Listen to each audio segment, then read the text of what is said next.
நாடுகளை பெரும் அச்சத்தில் ஆழ்த்தியுள்ள நீரிழிவு நோய். தற்போது 59 கோடி மக்கள் பாதிக்கப்பட்டுள்ளதாக சர்வதேச நீரிழிவு கூட்டமைப்பு ஆய்வறிக்கை.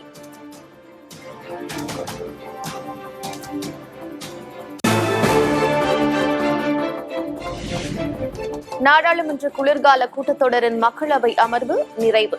அவையை தேதி குறிப்பிடாமல் ஒத்திவைத்தார் சபாநாயகர் ஓம் பிர்லா.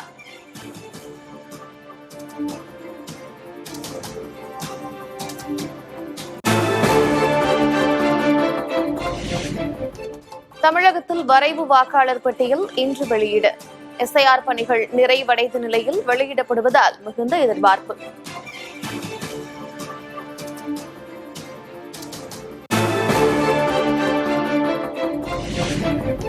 சென்னை அண்ணா அறிவாலயத்தில் கட்சி நிர்வாகிகளுடன் முதலமைச்சர் மு.க. ஸ்டாலின் சந்திப்பு. அரக்கோணம், சோளிங்கர், கலசப்பாக்கம் சட்டமன்ற தொகுதி நிர்வாகிகளோடு ஆலோசனை.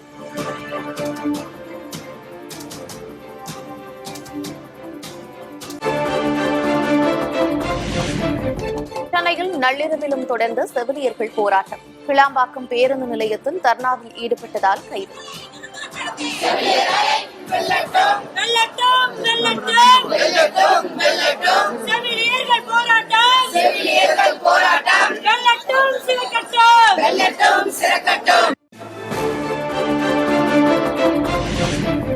போராட்டத்தில் ஈடுபட்டுள்ள செவிலியர்களின் கோரிக்கைகளை திமுக அரசு உடனே நிறைவேற்ற வேண்டும். கைதானவர்களை உடனே விடுவிக்க வேண்டும் என்றும் எடப்பாடி கே. பழனிசாமி வலியுறுத்தல்.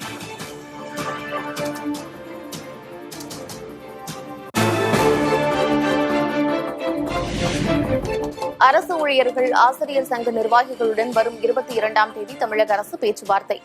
காலவரமற்ற வேலை நிறுத்த போராட்டத்தை அறிவித்துள்ள நிலையில் பேச்சுவார்த்தைக்கு அழைப்பு.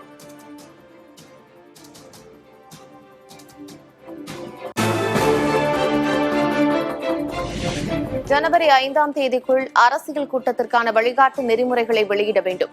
கட்சிகளின் ஆலோசனைகளை பரிசீலித்து விரைவில் வெளியிட தமிழக அரசுக்கு உயர்நீதிமன்றம் உத்தரவு.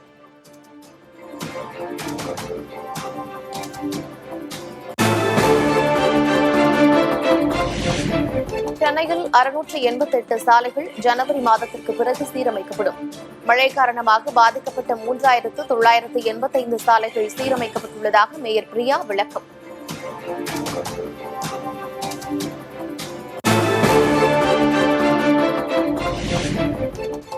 நாளை முதல் பிட்புல், ராட்வீலர் நாய் இனங்களை வாங்கி வளர்த்தால் 1 லட்சம் ரூபாய் அபராதம். சென்னை மாநகராட்சி கூட்டத்தில் தீர்மானம் நிறைவேற்றும்.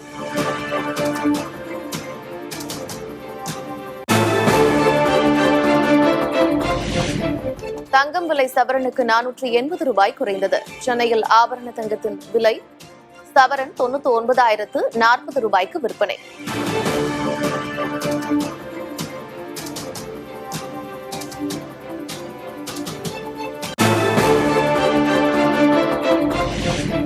சென்னையில் 1 கிலோ வெள்ளி விலை 3000 ரூபாய் குறைந்தது. 1 கிராம் வெள்ளி 221 ரூபாய்க்கு விற்பனை.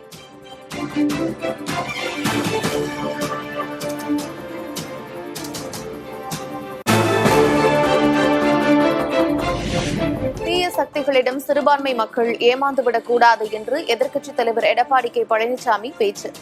அரசியலில் சிலர் பரம்பரையாக பதவியை அனுபவித்து வருவதாகவும் சாடல்.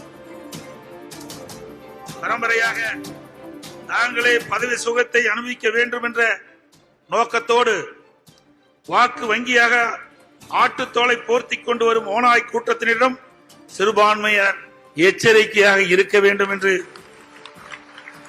கூற விரும்புகின்றேன். தீய சக்தியிடம் நாம் ஏமாந்து போய்விட்டால் பின்னர் விடியல் என்பதே இருக்காது.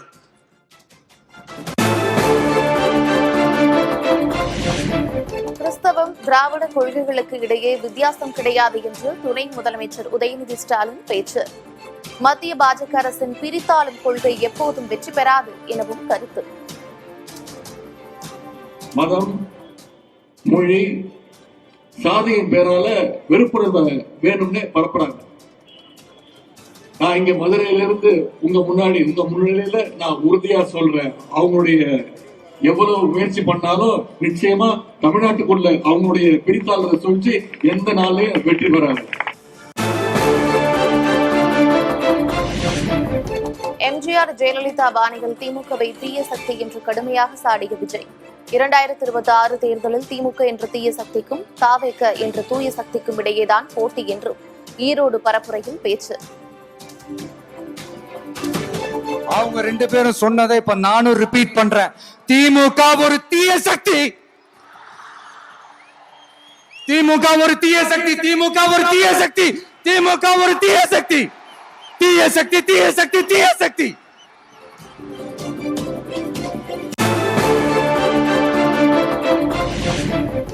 ஈரோட்டில் நடந்த மக்கள் சந்திப்பு இதுவரை இல்லாத மிகுந்த மகிழ்ச்சியையும் நெகிழ்ச்சியையும் தந்திருக்கிறது. பாதுகாப்பு ஏற்பாடுகளை சிறப்பாக செய்ததாக காவல்துறைக்கும் நன்றி தெரிவித்து தாவேக தலைவர் விஜய் பதிவு.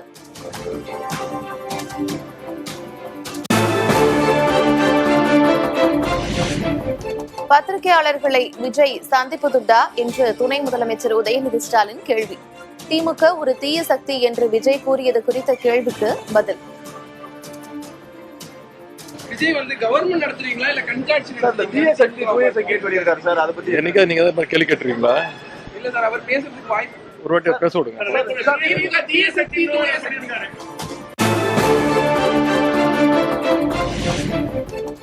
எம்ஜிஆர் முகமூடி போட்டு வந்ததால் தான் மக்கள் மத்தியில் வாக்கு கிடைக்கும் என்று பேசுபவர்கள் தனித்தன்மையை இழந்துவிட்டனர். தாவேக தலைவர் விஜயை சுட்டிக்காட்டி முன்னாள் அமைச்சர் ஜெயக்குமார் விமர்சனம். தலைவர் அனைத்து தமிழக மக்கள் எம்ஜிஆர் என்ற அந்த முகமுடியை போட்டு வந்தாரு. அந்த முகமுடியை போட்டு வந்தாதான் மக்களை சந்திக்க முடியுன்ற ஒரு நிலைமை இருக்குன்னா அப்ப அவருடைய தனித்தன்மையே போயிடுச்சு.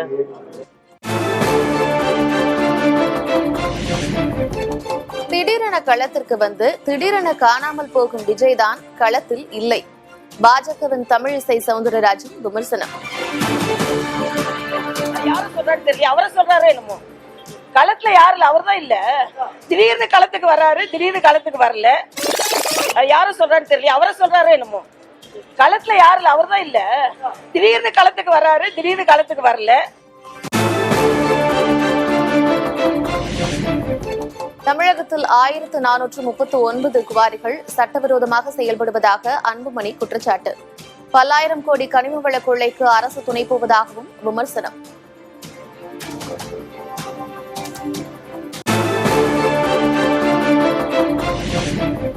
கிருஷ்ணகிரியில் வீடியோ எடுத்த இளைஞர்களை ஆவேசமாக துரத்திய யானை. வனவிலங்குகளை சீண்டினால் கடும் நடவடிக்கை எடுக்கப்படும் என்று வனத்துறை எச்சரிக்கை.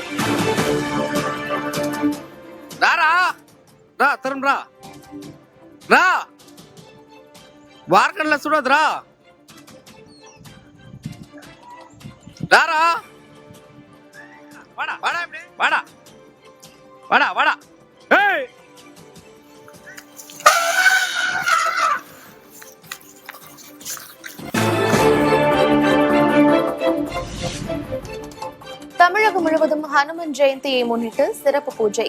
பிரசித்தி பெற்ற கோயில்களில் வடமாலையில் காட்சியளிக்கும் ஹனுமனை வழிபடும் மக்கள்.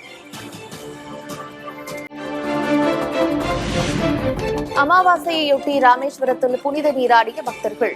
முன்னோர்களுக்கு தர்ப்பணம் கொடுத்து வழிபாடு.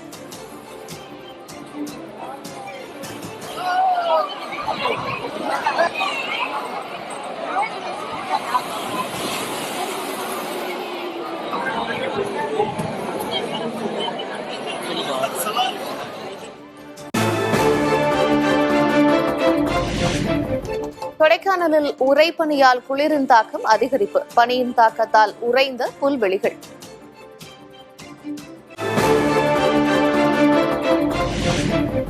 அகமதாபாத்தில் இன்று நடக்கிறது இந்தியா தென்னாப்பிரிக்கா அணிகள் மோதும் கடைசி T20 போட்டி.